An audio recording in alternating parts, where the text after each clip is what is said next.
par une matinée dominicale paisible, dans un petit village de campagne en Normandie, au cœur de la paroisse Notre-Dame de la Miséricorde, la messe de 9 heures venait d'atteindre le moment sacré de la consécration. L'air était empli du parfum de l'encens et de la cire des cierges, une odeur ancestrale qui se mêlait à celle de la pierre humide de la vieille église. Les parents tenaient leurs enfants tout contre eux, la chorale avait adouci ses chants pour n'être plus qu'un murmure céleste, et pendant un instant suspendu, irréel, il semblait que le ciel effleurait la terre. C'est alors que la première rafale de tirs automatiques déchira le silence de la rue. Des cris éclatèrent, brisant l'harmonie sacrée. Des mères se jetèrent instinctivement sur leurs enfants, formant un bouclier de leur propre corps. Quelques paroissiens âgés, le visage blême, s'effondrèrent sur le sol froid. Les vitraux centenaires tremblèrent si violemment que de la poussière tomba des poutres de la charpente, dansant dans les rayons de lumière colorée. Dehors, sur la place du village, 2 bandes rivales du quartier se vidaient leurs chargeurs l'une sur l'autre, juste devant les marches de l'église. Et pourtant, le père Léo Dubois ne bougea pas. Il se tenait debout devant l'autel, l'hostie levée bien haut entre ses doigts, murmurant, ne craignez rien, comme si sa voix seule pouvait imposer le silence à toute une fusillade. Certains le supplièrent de se mettre à terre. D'autres crièrent son nom, leurs voix étranglées par la panique, mais il resta là, droit, exposé, convaincu que le sanctuaire de Dieu était intouchable, une forteresse imprenable. Puis une seule détonation, plus forte, plus sèche, plus métallique que toutes les autres, explosa à travers les grandes portes en chêne.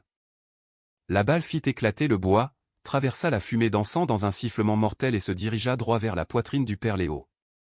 Il bascula en arrière, instantanément. Mais c'est là que les récits divergent, que la réalité se fissure, car la moitié des gens assis au premier rang jureraient avoir vu quelque chose l'envelopper dans cette fraction de seconde. Un éclair de lumière bleue, douce mais féroce, comme le manteau de Notre-Dame de la Miséricorde se déployant pour le protéger. Était-ce simplement la panique, une hallucination collective née de la terreur? Ou est-ce que la Vierge Marie elle-même était intervenue dans une zone de guerre au milieu d'une messe dominicale? Avant la balle, avant le miracle, avant les titres des journaux régionaux le surnommant « le prêtre qui a survécu à une fusillade de gang », le père Léo Dubois avait déjà une réputation en Normandie, et elle n'était ni discrète ni humble. Les gens disaient qu'il n'avait peur de rien. Il avait 39 ans, fils d'agriculteur de la région, élevé dans un coin de campagne où les coups de feu étaient autrefois ceux des chasseurs, mais devenaient de plus en plus ceux de jeunes désœuvrés. Il avait grandi en regardant le monde rural se fracturer autour de lui, les fermes fermées, les jeunes partir ou sombrer dans la petite délinquance. Et quelque part en chemin, il s'était convaincu que la peur était une faiblesse et que le courage était une forme de sainteté. Au moment où il devint curé de Notre-Dame de la Miséricorde, cette conviction s'était durcie en quelque chose d'encore plus fort, un appel à ne jamais battre en retraite, jamais. Quand d'autres paroisses des environs verrouillaient leurs portes par sécurité, les siennes restaient grandes ouvertes. Quand les églises voisines raccourcissaient les messes du soir à cause de la montée de la violence, il en ajoutait. Et lorsque le diocèse lui suggérait gentiment la prudence, des protocoles, des plans d'urgence, une coopération avec la gendarmerie locale, le père Léo balayait tout d'un revers de main. C'est la maison de Dieu, disait-il. On ne fuit pas l'obscurité. On y allume des bougies. Pour de nombreux paroissiens, cela semblait noble, inspirant, voire héroïque. Pour d'autres, en particulier les femmes plus âgées qui avaient enterré trop de neveux et de petits-fils victimes d'accidents de la route ou de mauvaises rencontres, cela semblait imprudent, presque arrogant. Mais ils ne répondaient à leur inquiétude que par un sourire confiant. Il croyait que Dieu protégeait ceux qui travaillaient pour lui. Et dans son cœur, il était certain qu'aucune balle, aucun gang, aucune guerre de territoire ne pouvait toucher un homme qui se tenait sur l'autel. Ce n'est pas qu'il rejetait Marie. Il priait le chapelet lorsque le rituel l'exigeait, embrassait son icône lors des jours de fête, inclinait respectueusement la tête vers le sanctuaire de Notre-Dame de la Miséricorde à l'intérieur de l'église. Mais sa dévotion était distante, formelle, presque cérémonielle. Sa véritable confiance reposait sur sa propre endurance, sa propre ténacité, son propre sens de la mission. Et chaque fois que quelqu'un suggérait qu'il allait trop loin, l'adjudant Stéphane Leroy, le gendarme catholique qui s'asseyait toujours au dernier rang, Manon, sa sœur cadette, qui travaillait aux urgences et voyait les conséquences de chaque bagarre, même le conseil paroissial composé de mères épuisées et de grands-pères fatigués, le père Léo disait toujours la même chose, « Si j'ai peur, ils auront peur. Mon travail est de rester debout. » Ce qu'il ne savait pas alors, ce qu'il ne pouvait absolument pas imaginer, c'est que le jour viendrait où rester debout ne le sauverait pas. Seule la chute le ferait, seule la brisure, seule la grâce, inattendue, imméritée, et enveloppée dans un manteau bleu.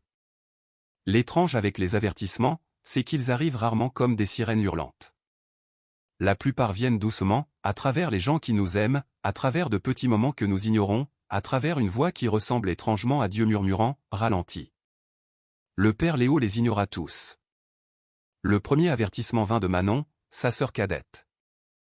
Elle voyait à l'hôpital des choses qu'il n'avait jamais à affronter. Des adolescents arrivant en sang les vendredis soirs après une bagarre qui avait mal tourné. Des mères hurlant dans les couloirs. Des blessures par couteau infligées à des corps trop jeunes pour comprendre la violence. Chaque fois que le père Léo lui rendait visite pendant ses pauses déjeuner, elle secouait la tête en le regardant. « Léo, tu n'es pas invincible, » disait-elle, encore en blouse, l'épuisement caché derrière un sourire forcé. « Tu ne peux pas te comporter comme une sorte de prêtre-soldat. » Il en riait toujours. « Je suis là où Dieu veut que je sois. Ne t'inquiète pas pour moi. » Mais elle s'inquiétait. Elle s'inquiétait constamment. Le deuxième avertissement vint de l'adjudant Stéphane Leroy, un gendarme expérimenté affecté au secteur, qui se glissait toujours à la messe de vigile du samedi. Il avait vu la tension monter entre deux bandes rivales du quartier, des jeunes qui se préparaient à des représailles après qu'un petit trafic ait tourné au vinaigre. Un soir, après la répétition de la chorale, il prit le père Léo à part. « Mon père, écoutez-moi, » dit le roi, la voix basse mais urgente. « Quelque chose de grave se prépare. S'il vous plaît, renforcez la sécurité. Verrouillez les portes pendant la messe s'il le faut, ou au moins demandez à des volontaires de surveiller les entrées. » Le père Léo croisa les bras, le regard stable et obstiné. « C'est une église, Stéphane. Les gens viennent ici pour être en sécurité, pas pour craindre le monde extérieur. » Le roi pinça les lèvres. « Je vous le dis en tant que gendarme et en tant que personne qui vous apprécie sincèrement, ne jouez pas avec le feu. » Le troisième avertissement vint du conseil paroissial, un groupe de parents et d'anciens qui se réunissaient avec le père Léo chaque mois dans la salle communale. Ce soir-là, la réunion devint rapidement émotive. Une grand-mère nommée Madame Monique Bernard, qui avait perdu 2 petits-fils dans des accidents liés à la délinquance, se leva, les mains tremblantes. « Mon père, je vous en supplie. Les enfants ont peur.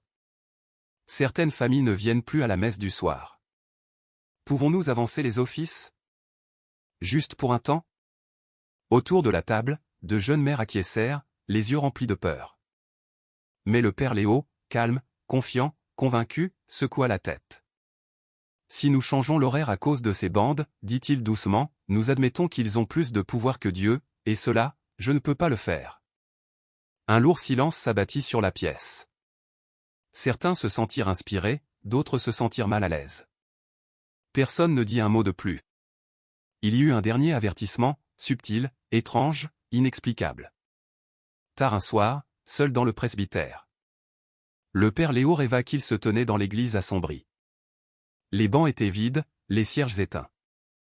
Seul le sanctuaire de Notre-Dame de la Miséricorde brillait doucement dans un coin. Et dans le rêve, les yeux de la Vierge étaient remplis de larmes.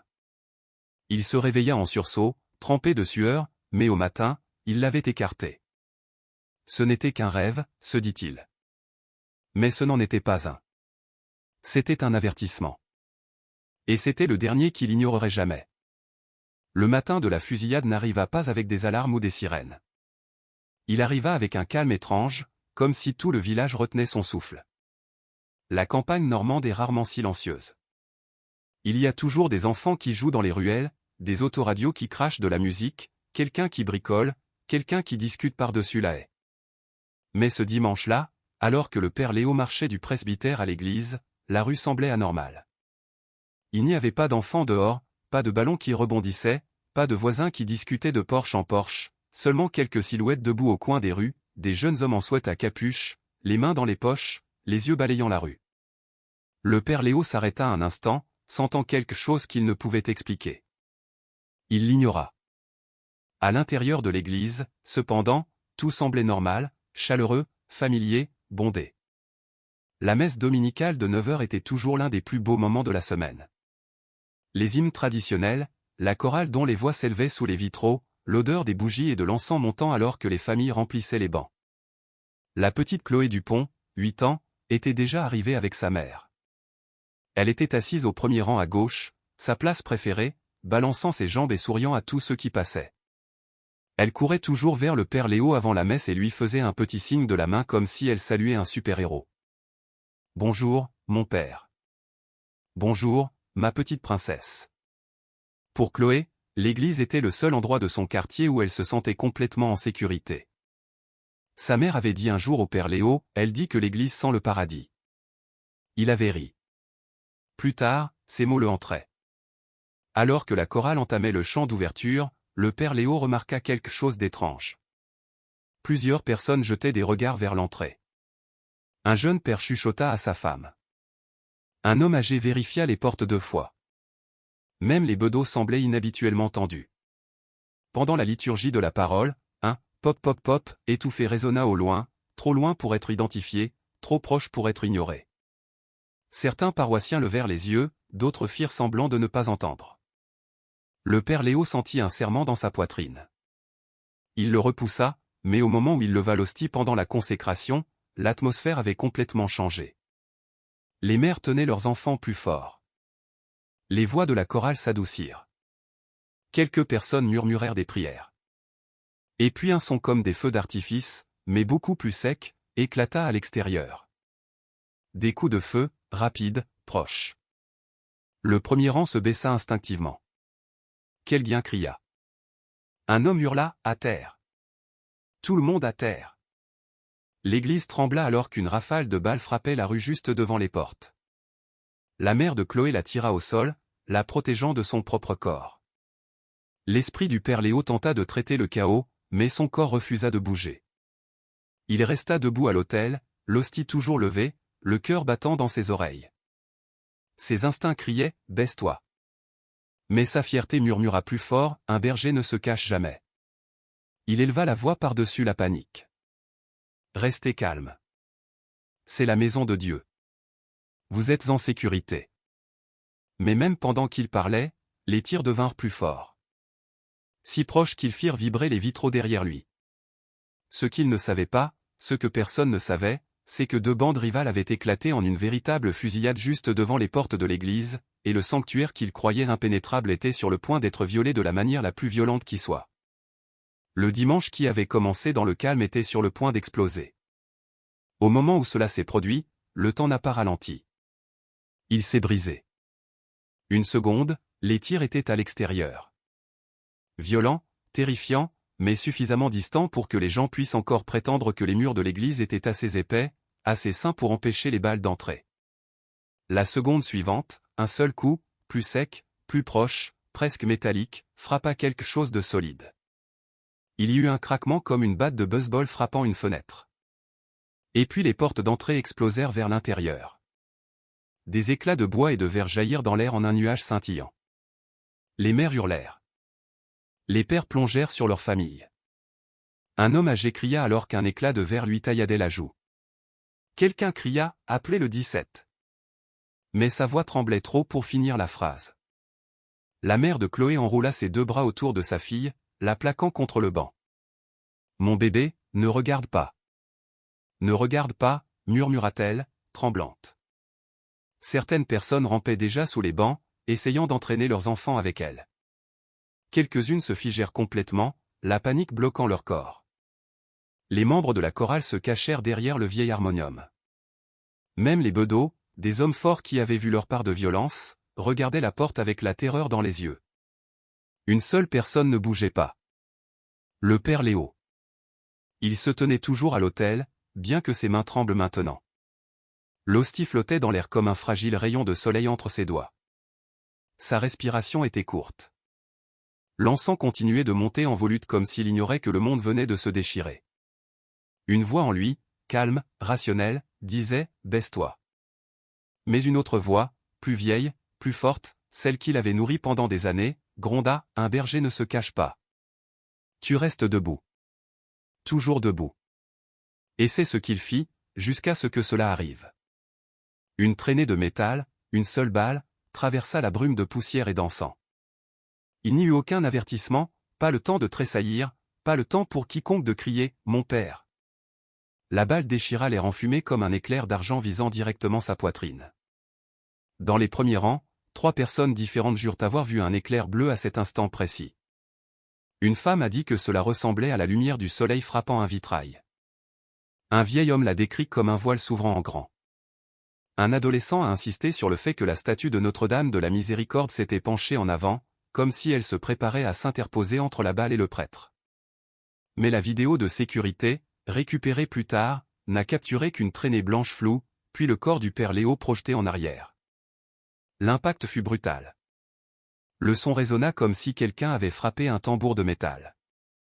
Son souffle explosa de ses poumons alors qu'il heurtait la marche en marbre derrière l'autel, sa tête claquant contre la pierre dure. L'hostie tomba de ses doigts et descendit au ralenti avant d'atterrir sur le corporal. Des halètements parcoururent l'église. Quelqu'un cria son nom. Quelqu'un sanglota bruyamment. Puis vint un silence si lourd que c'était comme si tout le bâtiment avait inspiré et oublié comment expirer. Les yeux du père Léo s'entr'ouvrirent un instant. À travers le brouillard de douleur et l'obscurité qui se refermait sur les bords, il crut voir quelque chose d'impossible. Le visage de Notre-Dame brillant doucement sur le côté de l'église, son manteau se soulevant légèrement comme mu par un vent que personne d'autre ne pouvait sentir. Il essaya de tendre la main, ses doigts tressaillirent à peine. Chloé, quelque part dans le chaos, cria « Maman, est-ce que le père va bien ?» Mais le père Léo ne l'entendit pas. Le monde s'assombrit, les coups de feu s'estompèrent, et tout devint noir. Quand la conscience réussit enfin à refaire surface, le père Léo ne savait pas où il était. Au début, tout ce qu'il sentait était une pression, lourde, suffocante, comme si quelqu'un était assis sur sa poitrine. Puis vinrent les bips, lents, rythmés, inconnus. Un plafond qu'il ne reconnaissait pas. Des néons d'hôpital, des voix étouffées derrière un rideau. Sa gorge était sèche comme du sable quand il murmura « Que s'est-il passé ?» Une infirmière se précipita, jeune, des yeux bienveillants, un badge indiquant « Hôpital Saint-Martin ». Infirmière Léa Martin. « Vous êtes réveillée » souffla-t-elle, le soulagement se lisant sur son visage. « Mon père, n'essayez pas de bouger. Vous avez de la chance. Beaucoup de chance. » Ce mot, chance, semblait étrange. Puis le médecin entra, un chirurgien traumatologue d'une 50aine d'années, avec la posture raide de quelqu'un qui en avait trop vu. « Père Dubois, commença-t-il, vous avez été touché par une balle de 9 mm à la poitrine, impact direct au centre du torse. » Le cœur de Léo s'arrêta. Alors. Pourquoi suis-je en vie? Le chirurgien expira lentement, comme s'il se préparait à expliquer quelque chose qui n'avait de sens même pas pour lui. La balle aurait dû traverser votre sternum à cette distance. Elle aurait dû perforer votre cœur, ou au moins provoquer un pneumothorax. Il tendit un petit plateau sur lequel reposait une limace de plomb déformée et aplatie sur une gaze. Mais au lieu de cela, elle a ricoché. Sur quoi? Croassa Léo. Le chirurgien hésita. Votre médaille miraculeuse, celle que vous portiez sous votre soutane. La balle l'a frappé sous un certain angle et a changé de trajectoire. C'est la seule explication que nous ayons, ajouta-t-il doucement, presque à contre-cœur. En 23 ans de chirurgie traumatologique, je n'ai jamais vu une déviation comme celle-ci sauver une vie. L'infirmière se signa, mais le prêtre ne se sentait pas sauvé. Il se sentait vide, car soudain, la mémoire revint par éclats. Les cris, la voix de Chloé, l'éclair bleu, la statue, la chute. « Est-ce que tout le monde va bien ?» demanda-t-il. Les gens dans l'église, est-ce qu'ils... Le médecin échangea un regard avec l'infirmière. Un regard qui serra l'estomac de Léo. La plupart s'en sont sortis, dit doucement le médecin. Plusieurs ont été blessés en essayant de s'échapper. Il déglutit. Et un enfant, une petite fille, n'a pas survécu. Le souffle de Léo se coupa. La pièce sembla plus froide, plus petite, insupportablement silencieuse. Qui? Murmura-t-il, bien qu'une partie de lui sache déjà. L'infirmière s'approcha, la voix tremblante. Elle s'appelait Chloé Dupont. C'était comme si la balle avait finalement trouvé son cœur. Les moniteurs bipèrent plus vite alors que les larmes brouillaient sa vision. Sa main vola vers sa poitrine. Pas vers la blessure, mais vers le poids de la culpabilité qui l'écrasait de l'intérieur. Chloé, La petite fille qui lui faisait un signe de la main chaque dimanche, celle qui disait que l'église sentait le paradis. Parti. Le chirurgien posa une main sur son épaule. Mon père, ce n'était pas votre faute. Mais le père Léo tourna le visage, les yeux brûlants. Parce qu'il n'en croyait pas un mot. Et au plus profond de son esprit fracturé, une seule pensée se répétait comme un marteau, j'aurais dû la protéger. J'aurais dû fermer les portes. C'est de ma faute. Le chagrin a un son. Pour le père Léo, c'était le bip-bip régulier du moniteur de l'hôpital, chaque tonalité lui rappelant qu'il était toujours en vie alors qu'un enfant ne l'était plus. 5 jours passèrent avant qu'il ne puisse se tenir debout seul. 5 jours où les journalistes parlaient de miracles, les paroissiens laissaient des fleurs, les gens postaient en ligne que Dieu avait sauvé son prêtre. Il détestait chaque mot. Le matin de sa sortie, il ne retourna pas à Notre-Dame de la Miséricorde. Il ne pouvait pas. Au lieu de cela, il conduisit lentement, tremblant, vers un petit presbytère en dehors du village, une affectation temporaire sur laquelle le diocèse avait insisté pour qu'il puisse se rétablir. Se rétablir. Le mot avait un goût amer. À l'intérieur de la maison silencieuse, il ferma la porte derrière lui, et c'est comme si le monde s'était fermé avec elle. Au début, il restait simplement assis pendant des heures, fixant ses mains. Des mains qui avaient autrefois tenu l'Eucharistie sans trembler. Maintenant, elles tremblaient de manière incontrôlable chaque fois qu'une vieille Citroën 2CV ratait une explosion à l'extérieur. La nuit vint et avec elle les flashbacks, le verre se brisant, la balle fendant l'air, le cri de Chloé, la lumière bleue, réelle ou imaginaire, brillant comme une étoile mourante. Il se réveillait en sursaut, trempé de sueur, la poitrine serrée, le souffle court, certain d'être de retour sur l'autel. Et quand le sommeil ne venait pas, il ouvrait une bouteille de whisky, puis une autre. La brûlure anesthésiait les souvenirs pendant 1 heure, peut-être 2, mais la culpabilité revenait toujours plus forte. Il arrêta de prier, pas intentionnellement. Il n'en voyait tout simplement plus l'intérêt. Ses prières n'avaient pas sauvé Chloé. Sa foi n'avait pas protégé les gens. Son orgueil obstiné avait mis tout le monde en danger, et quelque part en lui, un terrible mensonge commença à prendre racine. Tu aurais dû mourir à sa place. Chloé devrait être en vie. Tu ne mérites pas le col que tu portes autour du cou. En quelques semaines, le prêtre autrefois confiant avait disparu. À sa place, un homme en sweatshirt et à la barbe naissante, allongé sur le canapé du salon avec des bouteilles de whisky vides empilées à côté de lui. Sa sœur Manon appela tous les jours au début. Léo, s'il te plaît, parle-moi. Juste, parle. Il regardait le téléphone sonner et le laissait se taire. L'adjudant le roi passa 2 fois, frappant, appelant, « Mon père, je sais que vous êtes là. » Léo fit semblant de ne pas entendre. Le conseil paroissial envoya des lettres. Il ne les ouvrit jamais. La culpabilité devint si lourde qu'elle le cloua au sol. Le trouble de stress post-traumatique le déchira par vagues, cœur qui s'emballe, mains qui tremblent, sueur froide soudaine lorsqu'il entendait des bruits forts. Plus d'une fois, il se tint devant le miroir et murmura, « Lâche. Imposteur.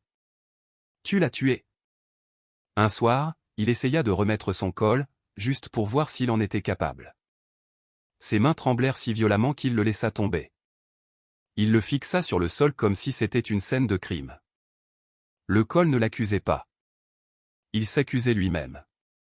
Il cessa de sortir, d'ouvrir la porte, de se soucier de quoi que ce soit. Notre-Dame de la Miséricorde, dont l'image reposait tranquillement sur une petite étagère en bois, prit la poussière. Et à l'intérieur de ce petit presbytère sombre, le prêtre qui croyait autrefois ne rien craindre avait maintenant peur de tout, et surtout de lui-même. Il y a une nuit, dans chaque effondrement, où le silence devient insupportable. Pour le père Léo, cette nuit-là arriva avec la pluie. Pas une bruine douce, une tempête violente et implacable qui martelait les fenêtres du presbytère comme si tout le ciel voulait entrer.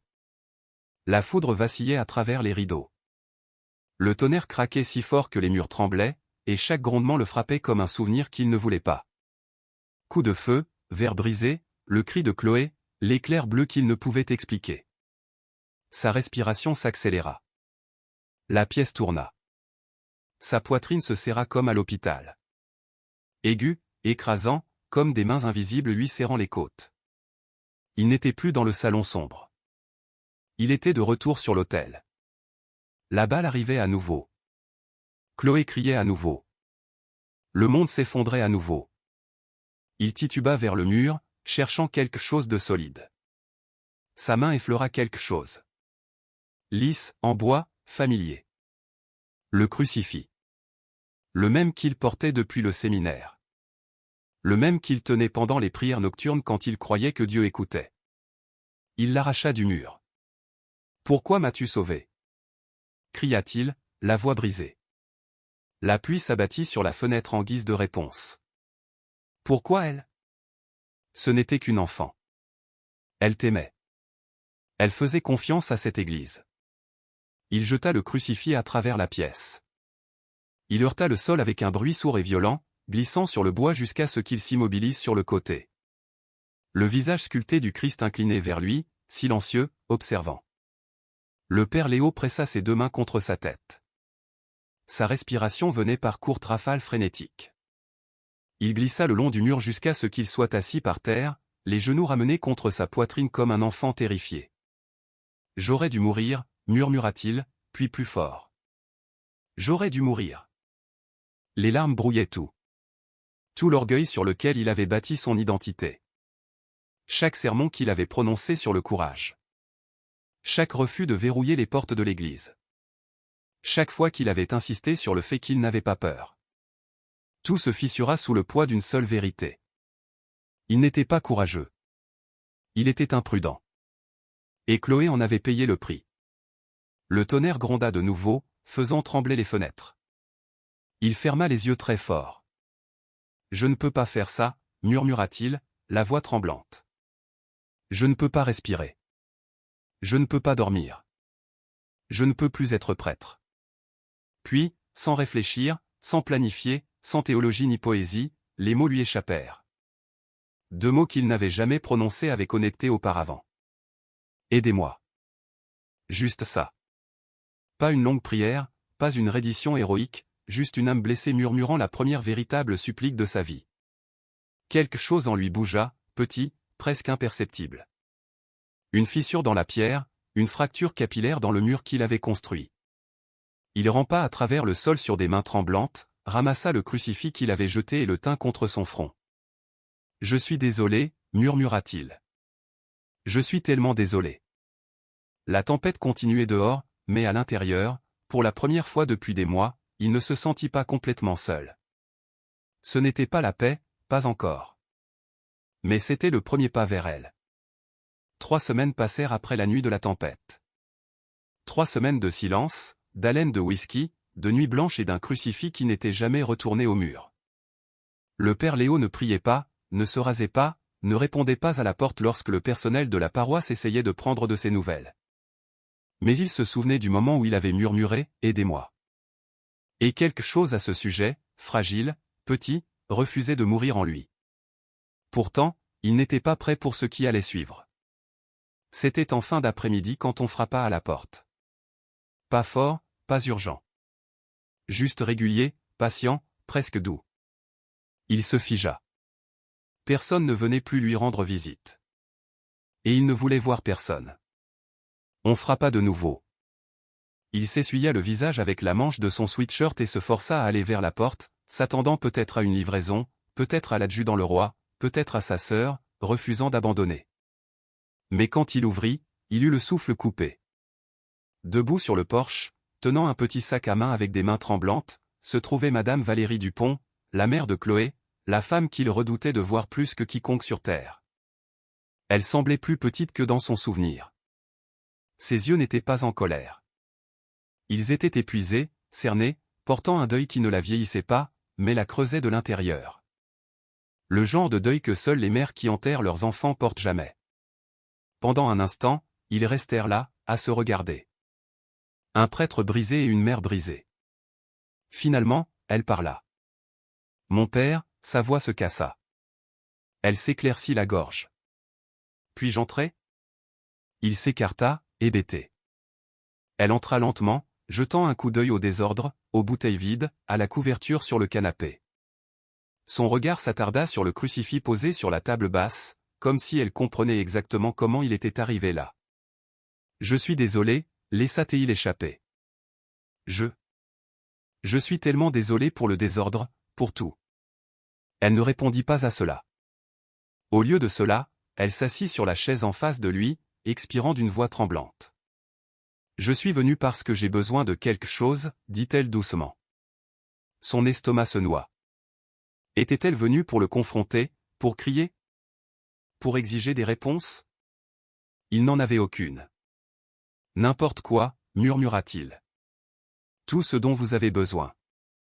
Elle leva les yeux, pleins de larmes mais stables. J'ai besoin que vous disiez la messe des 6 mois pour Chloé. Il sentit la pièce basculer. Moi?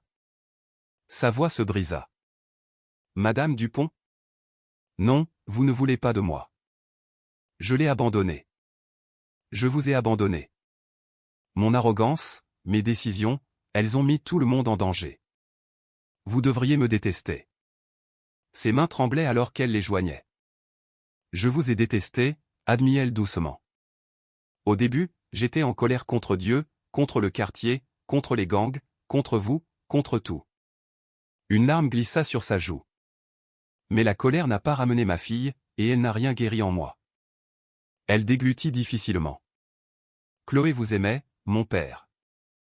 Elle vous faisait confiance. Elle disait toujours que vous étiez courageux. Elle voudrait que vous soyez là. Il craqua. Il tomba à genoux devant elle, quelque chose qu'il n'avait jamais fait pour personne en dehors d'un confessionnal, et sanglota dans ses mains. Je ne mérite plus jamais de me tenir à un autel, pleura-t-il. Je ne mérite pas la grâce.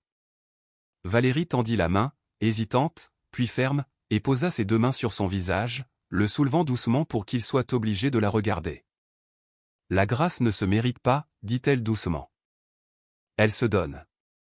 Il la regarda, stupéfait par la force derrière sa fragilité.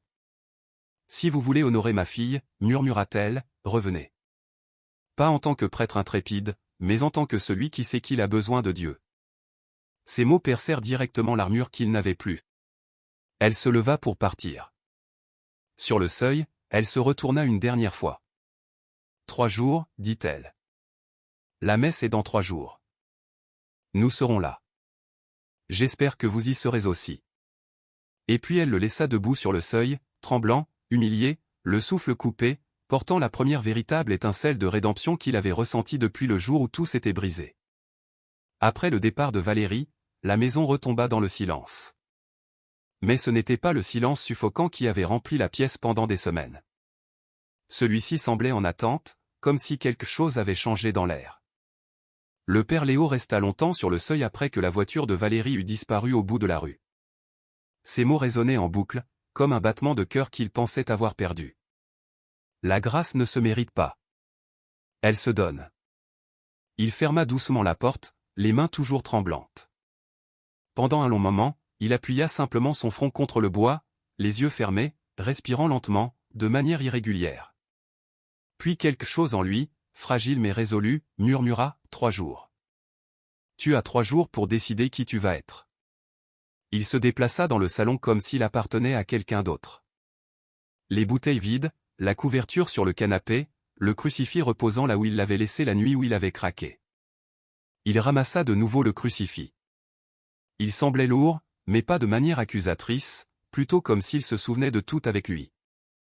Il le reposa soigneusement sur le mur, non pas pour effacer le passé, mais pour le reconnaître.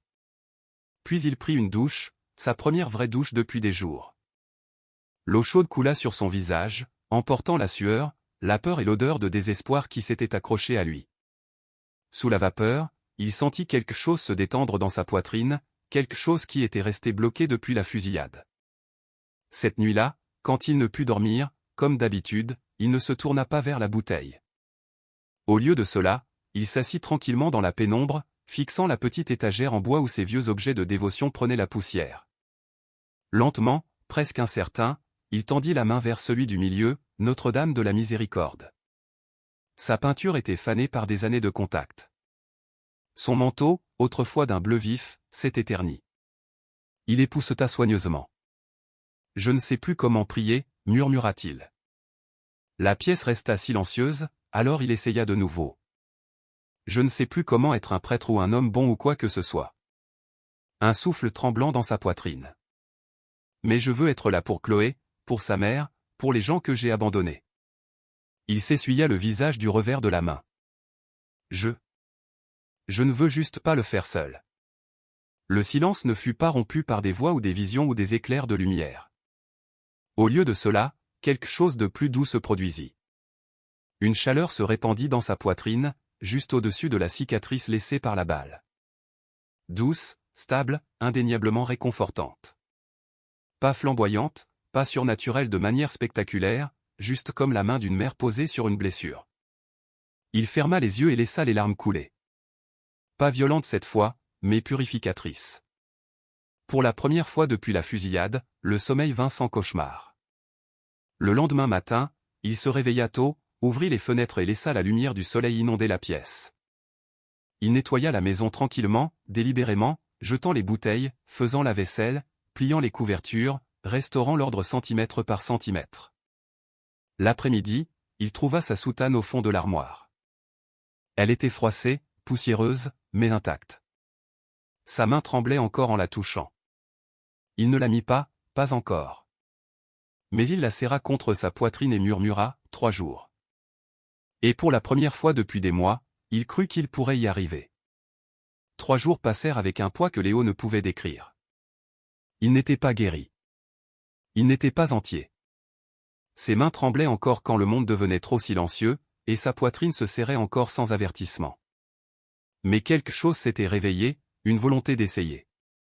Le matin de la messe commémorative des 6 mois de Chloé, il se tint devant le miroir, portant sa soutane pour la première fois depuis la fusillade. Son reflet le surprit. Il avait l'air plus âgé, plus mince. Mais il y avait quelque chose de nouveau dans ses yeux, une douceur qui n'était pas là avant. La peur et l'humilité lui avaient rendu son humanité. Quand il arriva à Notre-Dame de la Miséricorde, il se figea sur les marches. L'église qu'il considérait autrefois comme sa forteresse ressemblait maintenant à une montagne. Le parking était plein. Les gens se rassemblaient sur le parvis. Des bougies vacillaient près de l'entrée à côté d'une photo encadrée de Chloé, son sourire édenté, ses yeux vifs, son nœud bleu dans les cheveux. Il faillit faire demi-tour, mais il vit alors Valérie Dupont debout près des portes, les mains jointes, attendant. Elle lui fit un petit signe de tête, ni autoritaire, ni suppliant, juste accueillant. Il expira d'une voix tremblante et entra. C'était plein à craquer. Des familles qui avaient évité la paroisse depuis la fusillade étaient là. Des gendarmes de la brigade locale, des dizaines d'enfants de la chorale de l'école, des gens qu'il avait réconfortés, mariés, baptisés, des gens qu'il pensait avoir perdus pour toujours. Alors qu'il descendait l'allée centrale, un silence se fit dans l'assemblée. Pas de jugement, pas de peur, quelque chose de plus proche du soulagement. Il atteignit l'autel. Ses mains tremblaient si fort qu'il faillit laisser tomber le missel. Un instant, il ferma les yeux et vit des éclairs du cauchemar, le verre brisé, l'explosion, le cri. Mais il sentit de nouveau cette chaleur, juste au-dessus de la cicatrice sur sa poitrine. Douce, stable, familière. Il ouvrit les yeux. La messe commémorative commença. Il se déplaçait lentement, prudemment, comme quelqu'un qui réapprend à marcher. Sa voix vacillait. Les lectures se brisaient. Mais les gens ne le regardaient pas avec déception. Ils le regardaient comme un homme qui avait survécu à quelque chose de terrible et avait trouvé la force de se relever. Pendant l'homélie, il mit ses notes de côté. Il n'était pas là pour prêcher. Il était là pour se confesser. Je me disais que j'étais sans peur, commença-t-il, la voix tremblante. Mais je n'étais pas sans peur. J'étais orgueilleux. Et mon orgueil a coûté à cette communauté quelque chose de précieux. Sa voix se brisa. Chloé Dupont faisait confiance à cette église, et j'ai échoué à la protéger. Je ne peux pas défaire cela, mais je peux me tenir ici, brisé, humilié, et vous demander pardon. Un doux murmure parcourut l'église, pas de colère, mais le son de cœur se brisant ensemble. Il regarda vers Valérie. Elle hocha la tête, des larmes coulant sur ses joues. Et j'ai besoin que vous sachiez, continua Léo, que le jour où j'ai été touché, je n'ai pas survécu parce que je suis fort. J'ai survécu grâce à la grâce. Une grâce imméritée. Une femme au 2e rang leva la main. Mon père, nous l'avons vu. La pièce devint silencieuse. Le jour de la fusillade, dit-elle, la voix tremblante, il y avait une lumière bleue autour de vous, comme un manteau, comme si Notre-Dame vous couvrait. D'autres voix s'élevèrent, hésitantes au début, puis plus fortes. Je l'ai vu aussi. Moi aussi. La statue a bougé. Je le jure. Léo resta figé. Il n'était pas fou. Il n'avait pas imaginé l'éclair. La grâce avait été là, même quand il n'en voulait pas. Soudain, Valérie se leva du premier rang, marcha vers l'autel et lui prit la main. Sa voix tremblait, mais porta dans toute l'église. Mon père, ma fille n'est pas morte à cause de vous. Elle est morte parce que notre monde est brisé. Mais Dieu n'était pas absent ce jour-là, et il n'est pas absent aujourd'hui. Puis, de manière inattendue, impossible, elle l'enlaça. Une longue étreinte tremblante de mer. Un son parcourut l'église. Pas des applaudissements, pas des chuchotements, mais des sanglots doux et incontrôlables. C'était le son d'une communauté qui commençait à guérir. Et tandis que Léo tenait Valérie, il le sentit. Cette même douce chaleur d'avant, mais plus forte, plus profonde, comme si quelqu'un enroulait un manteau autour d'eux deux. Il ne vit rien. Aucune apparition, aucune vision. Mais dans son cœur, il sut. Notre-Dame était là, silencieuse, stable, présente. La messe continua avec des voix tremblantes, des larmes partagées et une paix à laquelle aucun d'eux ne s'attendait. Au moment où il leva le calice pendant la consécration, ses mains ne tremblaient plus. Non pas parce qu'il s'était rétabli, mais parce qu'il ne le faisait pas seul. Après la bénédiction finale, le père Léo s'attendait à ce que les gens sortent tranquillement, peut-être en lui offrant une poignée de main polie, peut-être en évitant tout contact visuel. Mais personne ne bougea. Au lieu de cela, toute l'assemblée resta debout, silencieuse, en larmes, attendant quelque chose. Léo recula de l'autel, incertain. Puis un homme âgé au troisième rang leva sa canne. « Mon père, appela-t-il, la voix tremblante, il y a quelque chose que nous gardons pour nous depuis 6 mois. » Le cœur de Léo battait la chamade. « Qu'est-ce que c'est ?» Le vieil homme regarda autour de lui, recevant des hochements de tête d'encouragement de ses voisins. Le jour de la fusillade, quand la balle vous a touché, tout le côté gauche de l'église s'est rempli d'une lueur bleue. Elle était faible au début, puis vive. Si vive que j'ai cru que les vitraux prenaient feu. Un murmure parcourut la salle. Une femme s'avança ensuite.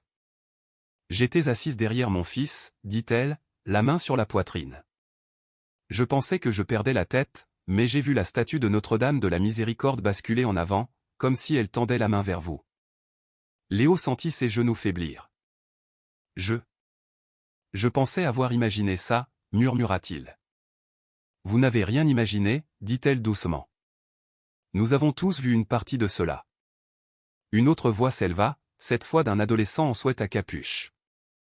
Ma grand-mère s'est évanouie quand c'est arrivé. Elle a dit qu'elle a vu une femme en bleu se tenir entre vous et la balle. Quelqu'un d'autre hocha vigoureusement la tête. Mon frère l'a vu aussi.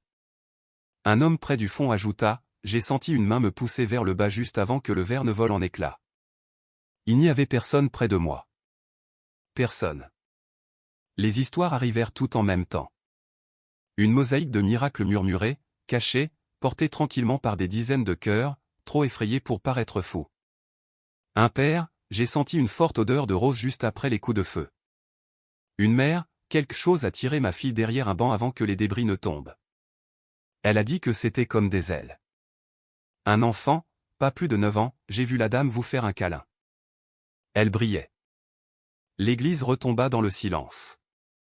Non pas parce qu'il n'avait plus d'histoire, mais parce que tout le monde le sentait. Ce n'était pas une coïncidence. Ce n'était pas de l'imagination. C'était une protection.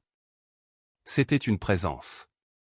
Léo pressa une main tremblante sur sa poitrine, là où la balle avait frappé. Il sentit de nouveau la chaleur, une pulsation silencieuse, stable et vivante. Pas un miracle destiné à le protéger de la douleur, mais un miracle destiné à le guider à travers elle.